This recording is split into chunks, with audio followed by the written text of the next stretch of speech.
calm, focused happiness. Hey, Mindful Tribe, welcome to the show. It's really exciting to be here today. I'm here today with a comedian who has performed comedy for 4 US presidents. And he's had 4 solo comedy TV specials. You'll probably know his name when I tell you. But just a second ago, when he jumped on, he said to me, "Hey, Bruce, I'm working on building a bridge between the woo woo to the ha ha." And I thought that was pretty funny because as you know, I think we don't laugh enough. And I would have a podcast about comedy in a moment if I had the opportunity. And today I have the opportunity to talk to a really funny man named Craig Shoemaker. So, Craig, are you in mindfulness mode today? I'm always in mindfulness mode. That's what makes me be able to create. I tap into the creator, and the only way to do that is to shut out the noise and be mindful and be present and conscious. Yeah. So that makes for the best comedy is when I can get into that space, and the best writing happens, the best performance. I'm centered, and yeah. So here I am, right here with you. That's fantastic. So with what you said, you've already kind of answered my first question a little bit. I was going to say, what does mindfulness mean to you? But maybe you can tell us a couple of other things.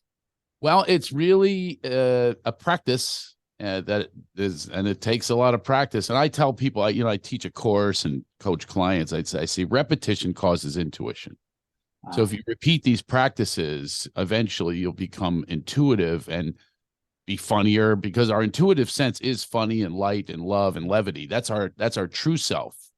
And we've been programmed to do the opposite since birth, or since like first grade or whatever it is. We are taught to just comply and do what they're told. My new book is called Get Out of Line and Into Alignment. Get out of these lines that they put you in right away. Here's your reward. Here's your award, whatever it is for memorizing Columbus sailed the ocean blue in 1492. There, you got an A. Good job. Good job. You memorized what we told you to memorize. Now, don't go any deeper into who Columbus was and what he did. No, that's mindless. So mindful would be, okay, let's get to the nuance of life. Let's get to the humor, and let's find the hypocrisies and make fun of them. And let's dig down deep. Let's use that other 80% that we don't go to. So that's where the mindfulness comes in for me. Well, that's pretty cool that you help people be funnier, have more humor, so that they can be more mindful, essentially. Isn't that basically it? It is. I don't tell them that because we've also programmed to believe that mindfulness is a bunch of crap, and all that consciousness, all that stuff, woo-woo. That's what I say. It's what they do. It's what the power structures do.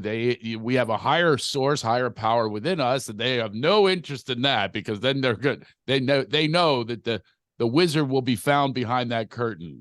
And that's what comedians do, is we expose the wizard. We are Toto. We take that curtain, we go, there's somebody back here. They're full of it. There's a lot of fraud going on here. They're making you afraid of something that doesn't exist. And that's what we do as comics, but we can only do that if we are mindful, if we are trained in the creative. The creator is the creative. That's who made us creative, is the creator. So tap into that, this beautiful giant essence that's in the divine essence that's in all of us, this potency that wishes to be released. But you got to figure out the ways to stop pushing it down. And one of those ways is laughter. Laughter will jolt you into a whole new state of consciousness. I totally agree. Yeah. Tell me, Craig, how old were you when you knew you were going to live your life as a comic? Early. Was it? My dad left when I was born. I was like, something I said, wah, he's gone. So that was the first thing right there. Grew up with all females. First shave was with an epilady and nair. So I was not destined to be an accountant. A lot of stuff went on. My dad became a cult leader. My mom belly danced to my high school graduation party. And then I got the pain stuff that happened. I got kidnapped by a pedophile. I, moved to 13 different homes by the time I was in high school. And so there's the pain, and there's the tragedy, and then there's the overcoming that and finding out a new place to be after I wanted to end my life. And now I love this extraordinary life, and I love to pass on and share this with others. And that's why I just don't only perform. I do so many other things, but it's all about sharing experiences that got me to this beautiful space of transcendence and transformation. Well, that's fantastic. And you obviously do a lot of different things, because I noticed that, you've written different kinds of things. You wrote a book called Love Mastered, A Digital Journey to Ultimate Love and Happiness. So what's this about this digital journey? Tell me about your expertise in the digital world. Well, I have none. Okay. I'm on the information super cul-de-sac, but it happened by accident where it was a digital journey. I'll tell you what it was. Again, I work on instinct and intuition now. It's been very skilled, honed. I'm to the point of I'm a psychic. We all have the ability, but I just happen to be available to it and open to it. And sure enough, it's there. And there was this fan of mine reached out to me years ago on Facebook, private message, said, I thought you want to know, Matt and I are divorcing after 30 years of marriage. And something inside of me compelled me to reach out to her in a different way. Not, hey, sorry, the usual. This is what creative artists do. We go beyond the usual. We get out of that line into our alignment. My alignment said, reach out to her and share your story of pain and whatever it is. And so we started going back and forth, and it became this beautiful, like a love story, even though I'm a happily married guy at the time. And, and she was going through this distress. And I said, listen, if anything, you might even get married to him again, or embrace that and work on yourself, whatever it was. We had this exchange that lasted over a year. And I became a muse for her. Turns out she's a beautiful writer. It turns out she said things that she never told anyone before about the pain she had with her alcoholic husband, which she never said before. She didn't have a therapist. So I became this sounding board, but also sharing my own experiences of what I went through and how I got through and so forth. It became beautiful, beautiful exchange. And I said to her, this needs to be a book. So the book is our conversation over a year's time stamped. And at the end, I don't want to spoil it, but at the end, it's a beautiful thing. I fixed her up with a guy I've known since kindergarten. They fell madly in love for the first time, both of them ever in their lives, in their 50s. And it was pretty crazy, to see that, or late 40s, that they had never had love before, because both of them married abusers and narcissists, both of them. Wow. And I got them together. He was both of them were fresh, and they fell in love as they'd never been before. So that's why it's a digital journey, because it's on Facebook and the private messages. But if the technology and me do not get along, there's a love story that's not a good ending. So. Craig, I'm so fascinated that you've done comedy for 4 U.S. presidents. Who was the first one? And tell me what you were feeling just before you walked on to do that comedy set. Nervous. I can tell you that already. It was 4 of them at once. Oh, was all it? gathered the Summit for Volunteerism in Philadelphia in the late 90s. So, yeah, and then there were several of them there, and and I was nervous because I do a character, the Love Master, and there's Barbara Bush. You couldn't get any more conservative, and the Pearls, and so I was like, you're not going to go after Barbara Bush there, Craig. Keep your mouth shut. I know you're tempted. Do a pearl necklace joke, but you're not going to do it. So I was like, I was a little nervous, and the security is ridiculous, because now take normal security and quadruple it, and then throw in Jesse Jackson's there and other politicians. So Jesse Jackson made his way. It was pretty funny. He made his way to the stage he went nuts for me, and he's like starts talking to me, and people are like pulling me away.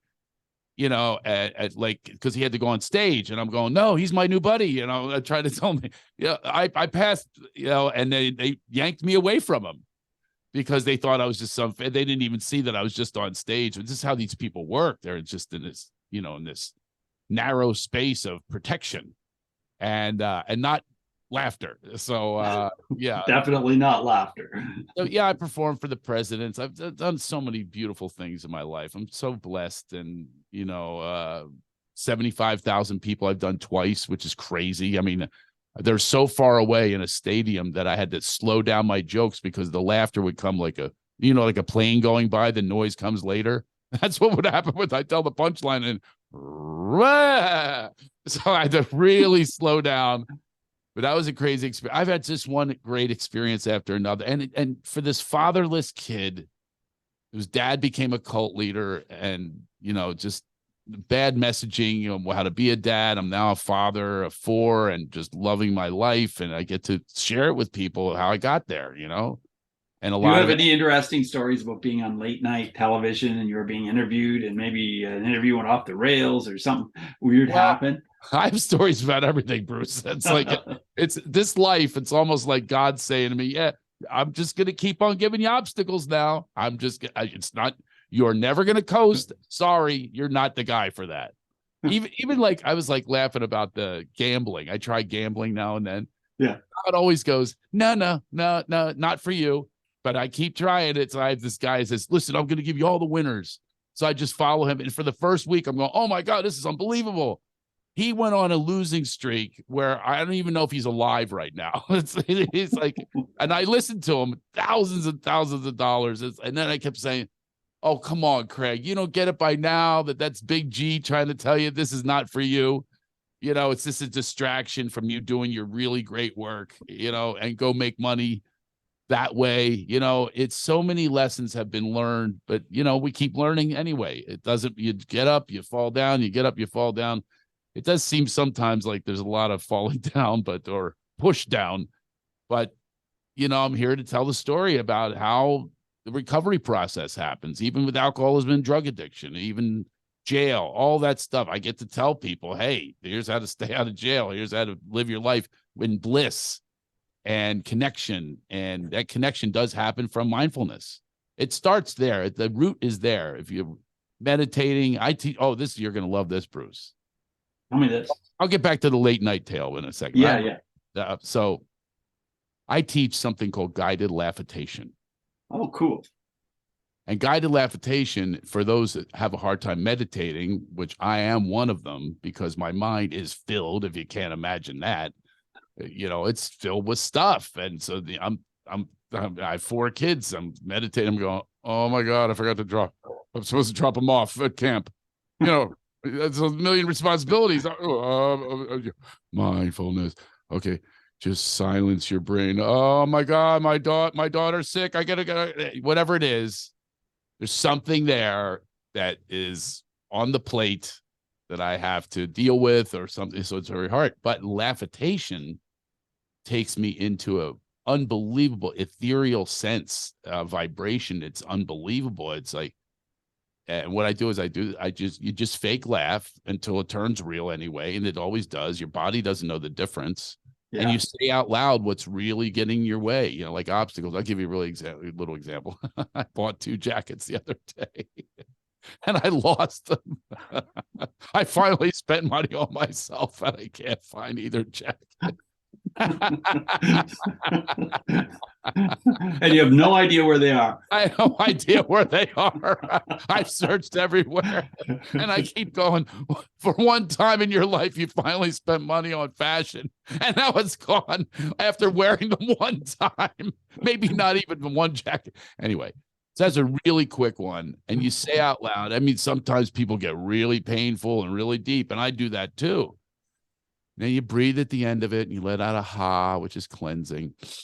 Ha, you just feel that vibration, that vibrato inside of you that wishes to be released. And ha, and hallelujah is a very cleansing word. That's why it's in churches. Hallelujah, Buddha, Allah, Krishna. It's that beautiful ha sound that comes with laughter. And when you stop the laughing and check in with yourself, I always ask people that I do this with in my course and clients, what's your stress level? What was it before? It always goes from like an 8 to a 3 every single time.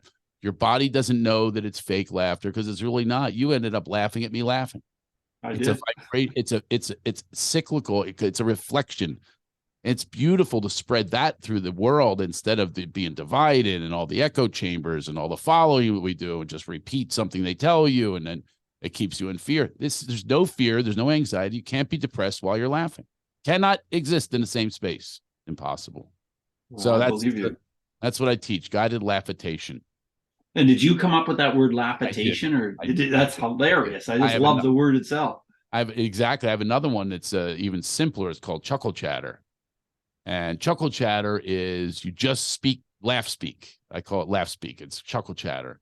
And it's amazing. You just say what you did today. Friend. I got up and I had eggs with toast. And I say to people, I say it like it's your last breath. Your last breath on earth is just laughing. It's just, you exhaust yourself with laughter. It's unbelievable. I developed it with one client, and she talks from up here. I'm afraid about my daughter. I don't know what I'm going to do with my daughter. I said, tell me that in a funny way. I'm afraid of my daughter. And then you get to the meaninglessness of it. It's all the meaning that we put on things that keep us in fear and keep us paralyzed. And we're not free that way. So laughter is the key to freedom. Most people don't realize this. Like, laughter is the best medicine. A bunch of crap to most people. They don't believe it. Otherwise, they go to more comedy clubs. Come see me. Here's your prescription. So, you know what I'm saying? Is like, we just don't put the importance on it that we should. I think I'm even shocking you today with like some of these concepts to go, I never heard of that before. You know? Yeah. So not many people have. I'm trying to be Johnny Laughter Seed and have people plant the seeds and have a better understanding of the awareness of the powers of laughter, and then go get it. You know, go get your supplies. Go to your pharmacy. Way better than those drugs that have a million side effects. Now you got to take drugs to get rid of the side effects for the one. It's a slippery slope, and I have no intention of going there. I have an intention of just keep on going with this laughter wellness. People think it's full of crap. Well, that's because they never tried it. They don't have the openness to even try it because they've been conditioned to believe, oh, what I see on television. By the way, you and I grew up at a time, there was zero drug commercials from pharmacies. Zero. And definitely, I never sat next to a parent and had to have my mom explain erectile dysfunction and vaginal warts. Never had that happen growing up, for sure. No. How did this happen? It happened from money and power. That's what happened. There's no laughter lobby out there. So I'm in here lobbying, baby, one at a time. I don't know how many people are listening to this right now. One at a time. Come join us. We got a laughter mob. It's just a mob right now. We're going to be a gang someday. And maybe someday we'll be a village. And maybe someday we'll be an entire world of laughter. That's what I want to manifest. I think that's awesome. Yeah. And I think you're starting to manifest that, or maybe you're well past the beginning of it, because you have done so much speaking and entertaining. And of course you have a program that people can sign up and learn how to laugh in their life and create more mindfulness and humor in their life. Tell us about this program you have. I'm telling you, Bruce, it's you know, I really am tapped into my creator inside of me, this essence, this divineness. I really am in a way that's what wrote this whole thing. I wrote a program, like a step-by-step keys to life tools program to deprogram and recondition who we have been. It's been pounded into us to be like this. Yeah. Followers, lemmings, not listening to your mindfulness, not just listening to the surface. It's what's coming at us. So I came up with something called genuine energy flow. It's genuine. It's who we truly are, and it's the flow of the river we are. And there's going to be rocks and impediments and dams and everything else to try to stop you, but you cannot stop if you're in genuine energy flow. Part of that flow is humor. So I literally know how to teach people everyone knew how to be funny. Everyone. It's a method that I came up with, and it's the most, look, I've been at the top of the heap in comedy, and I've won the big awards and everything else. And this is the best thing I've ever done. And it's going to be one person at a time because people don't know what the hell it is. You know, maybe you'll sign up. You'll be my second person that gets it. Not the second person. Well, I'm fascinated with the program, and I'm fascinated with what you said, because I'm thinking, okay, everybody, really, even those Karens out there, like, you can bring that to them. How do you do that? Yeah, I can't bring it to them. If they are willing and open to stop being a Karen or a Carl, if they're willing and open, I got you. I'm going to teach you how to. I know. Listen, I have a number of people taking the course, and I watched it happen. I just have, and it's like this one guy was a sad sack. He now has his kids around a dinner table do dad jokes, and now I copied that from him, and I do it at home. And the winner doesn't have to do dishes. So we play games now, and he plays games. And so That's what's happened in his family. This guy, Matt, my friend, my client, he has me on retainer to be funnier. He's the number one real estate mortgage guy in Florida, Southern Florida. And he uses it in all his presentations now. He uses humor. He'll call me up and go, hey, I'm thinking about this. And I say, yeah. And he knows the techniques. My friend Brian, I call them all my friend, because they become my friends. He ran for the Shriners in Ohio. He's in real estate. He said he won, I think he told jokes during his speech, and he won like 96-4 or something like that. I mean, Wow. Yeah, because being funny's money. People don't understand that either, because you are now becoming one with that person. You're memorable, you're unique, you're magnetic when you make people laugh. It brings joy. And when we have so much misery now, misery does love company. Well, go ahead. You guys go be miserable over. I'm going to have a little posse over here. That's a little punchline posse over here. That's great. Well, I'm ready to hear that late night story that you're going to tell. Well, I'm writing this down. Punchline posse, by the way. I never said it before. I'm going to use that one. Well, I don't really have like a disaster. Do I have any? Well, one time I was on a show on ABC, big network, late night show, and I'm really young in the business and so excited that I told everyone you got to watch, and I guess they were, I don't know. And sure enough, he goes, here's Craig Shoemaker. And then we interrupt this regularly scheduled program. There was a bus hijacking. Not only was there hijacking, it was down the street from my place. Oh, practically yelling out the window going, can you put the gun away? I need people to watch this. I am not exaggerating. They came back from the news break with me going, good night, you've been great. So all you saw was the introduction, and it came back right in time for him. Thank you very much. And nobody knew how I did in California. Nobody knew because they had to interrupt. And another time I was actually on The View. I had a really good set on The View. I was the first person to do the Comedy Corner with Joy Behar. And that one got interrupted by an Obama speech. So thank you, Barack Obama, for ruining my set on The View. That one's, going out to a lot of people, national. So, like I said, I get knocked down a lot, and it's almost like some messages in there to keep figuring things out and keep on centering again. It's all about centering. And I know now that it really is about the bliss of laughter. Yeah, I totally agree with you. Well, tell me a story about bullying if you've got one. I know it doesn't sound like the funniest conversation to have, but I've worked in bullying prevention for a long time, and I believe that mindfulness and bullying prevention can be dovetailed, so that if you can be truly mindful, then probably, bullying won't have the same power at all. Yeah. And the same thing is true for comedy, but what do you have for us? It's one of the reasons I accepted doing your podcast is that's what I heard you were, that's your jam. And I applaud you for it, because I was really bullied, with no dad is you become vulnerable, which is why I was vulnerable to the kidnapping by a serial pedophile. But beyond that, there was also at school, absolutely beaten to a pulp, like a pinata. Like I thought candy was going to come out of me. It was unbelievable. Like I went out was at another school because we moved again. I used to think the word evict meant move. I thought they're the same word. And like, here's the eviction truck, mommy, and we move again. And my mom would do something. I mean, it was pretty good. She kept us in safe neighborhoods, but that included rich people, and that's humiliating for a poor kid. I remember being caught in the bathroom sewing my pants because I didn't have any other pants, and I had to learn how to sew with a thimble in like third grade. And I remember these humiliation shame points, which were constant. So this particular time I went out for the 115-pound football team in 8th grade, and I only weighed 72 pounds. I was very tiny. I went out for center because I said, I'll touch the ball every time, and they'll all know me because I really wanted to blend in.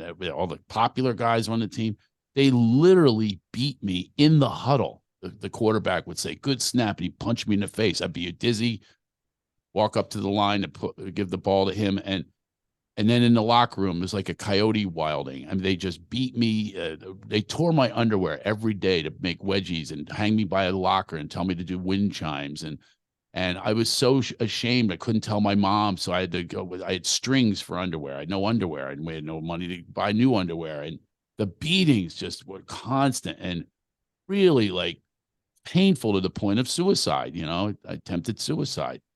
I give you an idea of that. I didn't really want to commit suicide. I just wanted people to like feel bad about what they did to me. That's what suicide was about for me. I wanted to go to my own funeral and, you know, like hide behind a tree and go, yeah, now you're saying stuff about me. What about that? You know, but I tried to hang myself, and I put these neckties. I tied them together and I threw them over a door, and I tied them on the handle, and it made a noose, and I hung there for a little bit, and I was gagging, and my mother comes in. She says, "Oh my God, what are you doing? Those are new neckties. Get up." He was upset because they were new neckties, and she was very upset that I was crinkling the new neckties and using them for my noose.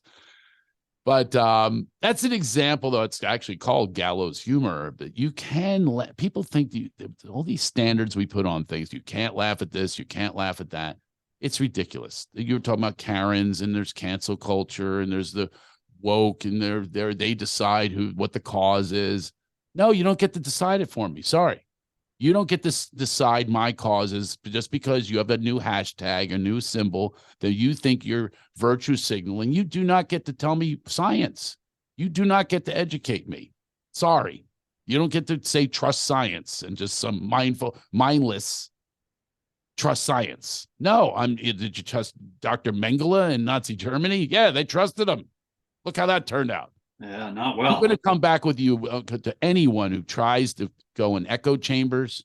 I'm going to come back every single time with consciousness, with evaluation, with research, with digging down deeper into myself first, realizing who is doing the other research. Do a little dive in that. See who's been corrupted. See who's been bribed to get these surveys and answers for you. So that's where I'm coming from, is like this genuine energy flow is truly genuine. It's authentic. I ask people, just be open. I will Sherpa you up this mountain, and we will see places that no one else sees on the top of this mountain, because they're busy down here fighting with one another. We can have a whole new vibration when you make laughter your most important thing. When laughter becomes your spirituality. Laughter becomes your spirituality. I love that. Tell me, who do you think is one of the funniest people on the planet besides yourself? Actually, I have a picture back here. Oh, there's one right there. That's me and Dave Chappelle. Okay. He's one of my favorites. Yeah. It's an example of they cancel him because of the transgender. I said, let me go watch the special. I'm going, he's not bullying. He's not punching down. He's honest. And I'm going, where is this? But people just mindlessly go, oh, okay, he's a homophobe, or he's transgender, whatever it is, what label they put on people. I'm sick of the labels. Yeah, me this too. is all projection, because if people don't understand, you're being intolerant. So if you want tolerance, you're being intolerant. If you put a label on someone, how about listen, I'm a white man, right? What do you think we get? Misogynist, homophobe, patriarch. We get all of it. That's sexist. You get that right out of the chute just for looking like this. So if you don't want prejudice, then don't be prejudiced. If you want openness, then be open. You be the example. So my kids, if I ask them to describe someone, I won't go, were they black? Because there is no one's black anyway. It's not even a color of a person. Right. I wouldn't say that. I'd say, what was the complexion like, and what color hair did they have? What was the type of hair? Whatever it is. If I was asking them to do a description of somebody that they met, I wouldn't just put the label on right away. It's just, we've gone so far down this virtue signaling world, we lost ourselves, and we lost our sense of self, and therefore lost our sense of humor. We lost it. So that's why I have this program called Winning with Humor. You win if you have more humor. If you can make fun of yourself, even make fun of your own hypocrisies. Yeah, I tell the woke, I have unwoke AF. That's what I tell my kids. It's unwoke Air Force. We have a new tour coming out. Boy, there are people pissed. You know why they're pissed? Because they know that we're on to them. your little hashtags and everything. Have you ever gone down to Skid Row and fed people? You're saying we should be caring? No, not any of them. They stand behind a keyboard cowards, and they analyze people and label people, and they have no joy. There's no joy in these people. I met them. They're not even going to comedy clubs, so what do I care? They're canceling me. They're not even going anyway. They're miserable, and they want company, and that's how they get the company, and they're the bullies now. So I've been bullied my whole life, right? Yeah. I was very tiny. I shouldn't say my childhood was filled with bullying. And I am here to protect people now. Protect them from themselves and protect them from others. And part of that protection doesn't look like you think it does. Yeah, I'm a big, strong guy now too. I can protect physically, but I also want to protect emotionally and give people the skills to be able to deal with something that comes their way, to be able to self-scrutinize and evaluate yourself first and find out, are you projecting? Are you projecting? Because that's going to cause more bullying. If you're saying all men are pigs, what do you think the man's going to turn into? If you're a woman. If you're saying all women are bitches and C words, what do you think they're going to turn into? That's the only thing that can manifest if that's what you consistently do. If you say, I'm laughing at myself here, it's like, I was a lousy husband yesterday, or I was a lousy wife yesterday. I was a lousy partner yesterday. I was a lousy friend yesterday. If you can laugh about it, one of the tools I teach is humility. List all the times you rumble, stumble, fumble, crumble, and tumble. List them all. Lean into it and watch us laugh with you in a humble way where we're no ego attached to anything, no trying to protect our image. We already know you're full of it anyway. Not saying you, Bruce. Well, that's okay if you did. That's fine. Winningwithhumor.com is where we find your program, right? Winningwithhumor.com. And you better spell humor the US way, HUMOR, right? No Wow. U in there. That's a good point. Yeah. Wow. I never thought of that. I always notice if I see on like a dating app, it'll say humor with a U. I go, oh, they're not from this country right away. And I kind of like, oh, you're not from here, are you? You know, yeah. Like, I look smart. But anyway, yeah, you're right. And favor. Yeah. I'm going to have to address that. Well, you have to buy the website Winning with Humor spelled the right way. That's what I'm saying. Before this is out there, that before someone snags it, I better do that. You better do that. Yeah. You better do that. Well, as we move forward in the interview, Craig, I want to ask you 5 quick answer questions. Great. So just 30-second answers are perfect. The first one is this: who is one person who has been a powerful mindfulness influence in your life? Michael Beckwith. I don't know if you know who he is. Yeah, I do know who he is. And I've been going to his spiritual center, Agape, from way, way back, 30 years ago, and became friends. And he was a big influence on me. And the dude is unbelievable the way he channels spirit. Mm-hmm. And yet I also learned from him in not a negative way, but in a way of I sit there and think, what is connecting with me? And this is how I teach, is I teach through experiences, not my opinions, or not something I read in scripture or read from a self-help book. Mm-hmm. I'll share. I very rarely quote anything. I don't even know if I have a quote, because I make my own quotes. Sure. Like today, you'd stop me and went, oh, that's interesting, because it was something that I said. You know, it's my quote. Yeah. Beckwith, I remember him telling a story about him going to the airport and having a confrontation with the person, the gate agent. And I remember that this is probably 20 years ago. It had the most effect on me because it made him human. It made him, he's not this guy that he is an amazing speaker.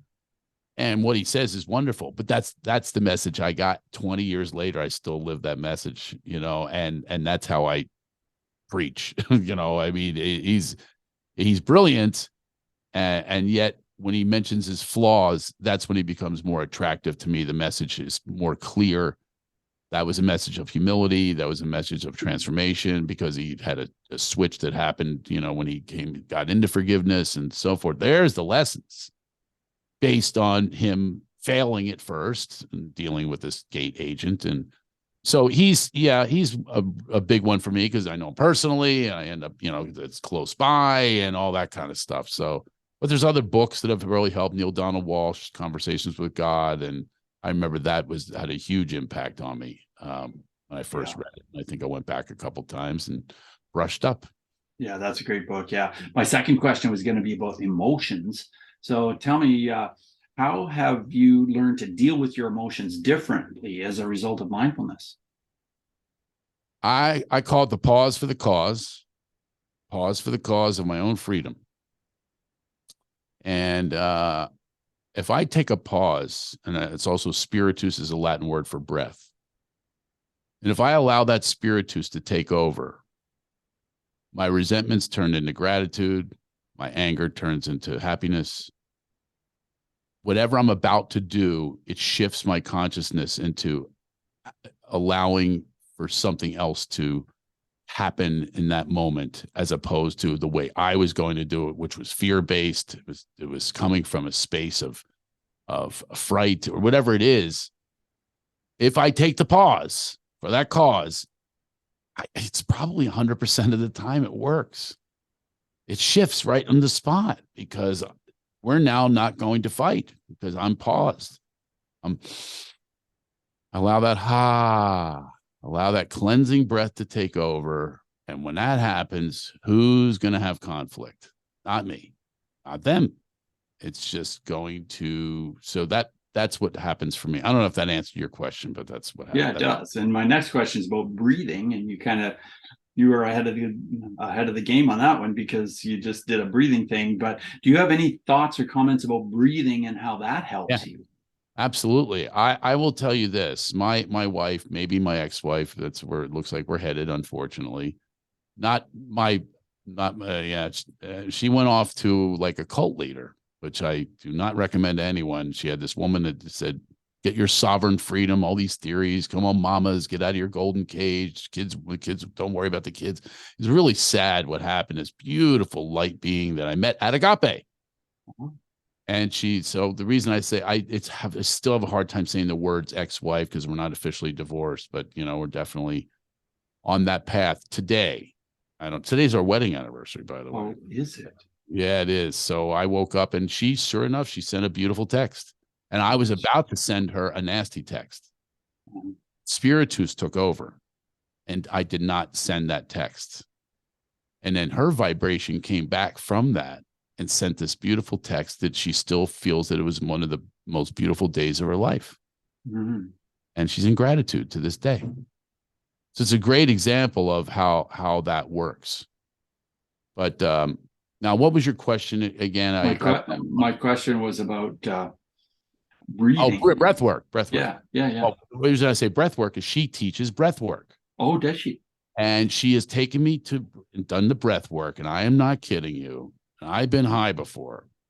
Drugs. I used to be into drugs. No longer, zero. I have never been that high as with breath work. It took me to, and I stuff several times. And by the way, at the end of it, it doesn't happen to her. It doesn't happen to a lot of her clients, but I end up hysterically laughing, like out of control laughing. Yeah, it's crazy. And laughter is breath. It's the greatest breath. You're opening up your lungs. You're pulsating. You're vibrating at a whole other level of consciousness. Your heart is pumping. Your skin is better. You're physically more fit. All of it. People say, my stomach hurts. My face hurts after my shows. I love it. It's a release like no other. And it is breathing. It's heavy breathing. And when you really laugh, ha, ha, ha. It really is. Yeah.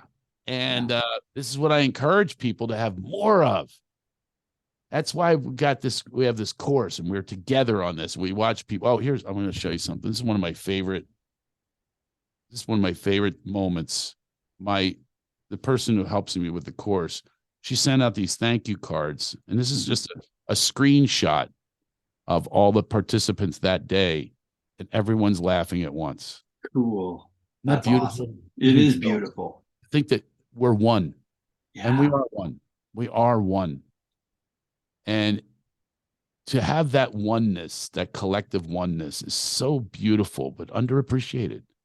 We're not going down that road. And that's one by one to be one. I'm just going to keep on going and sharing this message. And one by one, maybe I'll winning with humor with a U in Canada. Yeah, with the U. Yeah, that's What it's cool. about. That's what it's about. Totally. That's totally what it's about. Yes, I got to practice that too. So, yeah, I want to ask you. Well, I was going to ask a question about a book, but you already answered it. Conversations with God is a book that you're really impressed by, and it is a fantastic book. And are there any apps that you would recommend that can help with mindfulness or even humor, which is, of course, part of mindfulness? I do a live. I'm much more about live. I don't really have an app. I'm coming out with my own app actually. Oh, are you? You're first to hear that. Yeah, it's a guided laffirmations instead of That's the name of the app, Laffirmations. Well, don't say it yet, but it's a good, those calendars that have like so affirmations. Yeah. Well, now you're going to go each day. We'll have a new laffirmation. I love it. Plus a giggle bite. And I'm going to give you medicine right there, and we're going to have a calendar. It'll be on an app, and you're the first to hear it. I don't even know if I should tell you, because you know how the world works. I know. So when is this planned to come out? Soon, or I asked her yesterday, the one who's helping me assemble, because there's so much to assemble. It's 365 different giggle bite jokes. Different we offer their prescription, we call it. We have a prescription and we have a laffirmation. And so it's funny you should say that, because I was talking earlier about quotes that I don't quote people. It's the same thing with this. Is like, write your own damn app, do your own app, do your own book. You know what I mean? Like you don't. So other books are like Conversations with God years ago was an inspiration.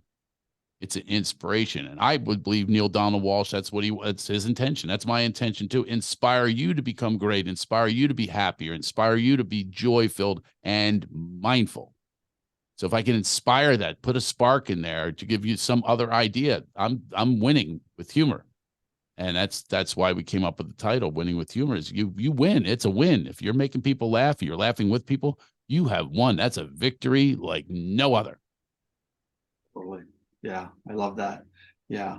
Well, as we prepare to wrap up the interview, Craig, I want to ask you if you have any final words of advice. It's funny, not a big fan of the word advice, and not that I'm not saying it's shaming you. It's that's what happens for me is I people will say something like the other day I was speaking at this group and someone said the word networking, and I said I'm much more about the word connection. So advice, I'm much more into the word suggestion. So my suggestion, and sometimes there's strong suggestions, like I would suggest that when you're having a bowel movement, you take your pants down. I would suggest that. Now you can have a bowel movement in your pants, that's fine, or not fine, but it's your prerogative.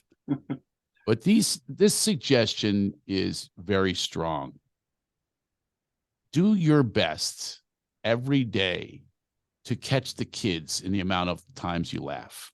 Like have a laugh bit, if you will. How many times? So we laughed on 20 times a day, adults. And kids are over 200. Let's catch the kids. That's my suggestion, is really pay attention. Be mindful to how much you laugh. Jot it down if you have to until you're used to it, until it becomes intuition. But really, really pay attention to that. And you'll find that many times we lean towards the negative, we lean towards the fear, we lean towards what they're promoting out there, and it's not good for us. In America, they say pursuit of happiness. And if you watch a news program, at the most, they'll have a 20-second piece at the end after fire and brimstone. Hey, we're going to go over to Chuck, who's going to talk. There's a cat up a tree. Oh boy, that was so funny. I've had a hard time finding my pussy as well. Oh my! Back to you. The weather today is causing fires, and I mean, this is just what they do, and they keep you weakened. Yeah. So one of the first things I do when I teach the course are private clients. I love private clients too. I love working with and watching their transformations. I say, get off the news. Do not watch the news. Zero purpose. Zero purpose. You can't tell me what the purpose is. And if you tell me it's something you really need to hear about, the weather or something, you're going to hear it anyway. There's no way you can avoid it if it's a catastrophe weather. You don't need to hear the daily weather. Just go outside and go, wow, it's going to rain. That's a concept. Yeah, thanks, Nostradamus. Yeah, there's rain clouds in there. Yeah, it looks like it's rain. The temperature's a little chilly. Got to put a jacket on. Yep, go outside. I would totally agree. And there are a lot of people that do not go outside. I know. That whole pandemic lockdown has sad. One of the reasons I actually have this course as well, and I developed it during the pandemic, is did you? We really are not dealing well with the things that took place there. There's a lot of manipulation that took place, and it's like that we ended up believing that 6 feet was the right distance. And mad at people that didn't adhere to those rules, that didn't back up and go, is that really true? Like they had partitions between the seats at a comedy club when I first started doing comedy during the pandemic. I said, what's this for? It's an airborne virus, jackasses. Yeah. I said, hey, you fart, cut a fart and see if they smell it over there. Let's see how good the partitions are doing. Logical. Yeah. That's what comics do. We go logical. Yeah. And I love being like that. I love tapping into that space as opposed to just follow what they tell me. Yeah. So that lockdown had an effect on people. As a matter of fact, Sure like I said, an effect on my wife. And there's grief that we're not dealing with. People had to say goodbye to loved ones without being able to have a funeral or or touch them. This is stuff that my kids had to go to school with masks on, and didn't get to connect with one another or see their teeth or their mouth for a couple of years, or Zoom. People didn't have graduations. So I don't think we should dismiss all of these pain points. I don't think we should dismiss this. I think we should move into it, acknowledge it, laugh through it, work through it, be mindful through it, instead of mindless, and let's go more distractions. Let's go scroll on Instagram and be completely mindless and unconscious. Time to get conscious. Time to really embrace who you truly are. Really, really dig. That's my suggestion, is get in there. Get in there. Don't be afraid of it. Yeah, there's not a lot of people out there that'll coach you through this, but they're there, like you and me, right? Yeah, right. Exactly. Through it. We'll guide you through. I'll hold your hand. Totally. You get there at the top of that mountain if you have a Sherpa. No question. Michael Jordan, I worked with his coach. Did you know he hired a coach? He became the greatest basketball player ever. Wasn't even that great in college. Right. That's what I've heard. Or in high school, he didn't make the teams. All those legendary stories. A great documentary called Air. And Michael Jordan, they didn't mention this in Air. He found a coach, like a personal coach, not a basketball coach, nothing to do with basketball. Tim Grover. And I did a speech one day, and Tim Grover went on after me. And he actually referenced me. I couldn't believe it, like a lot, like about the laughter and the joy and stuff like this. And Michael Jordan, this is how important coaching is, which we don't talk about in this world. He paid for this guy. He paid for all the other players not to have this guy coach them. He paid him off so that he couldn't coach anyone but Michael Jordan. That's what he did. Smart move, right? That is a smart move. I'm not only going to get coached, I'm going to get coached by the best, and no one else is going to have that edge that I'm going to have. He had an edge that no one else had. And that's what I'm saying about coaching. This is like winning with humor. That's what you have an edge no one else has. People are going to go. That's what happens with my clients. They go, how do you get so funny? I flew in for like the graduation kind of Matt Weaver, and he did a speech, and the entire time came out dancing in this presentation, and there's really bad dance, and people are sitting there going, "This is the most boring guy I've ever seen. What's he doing?"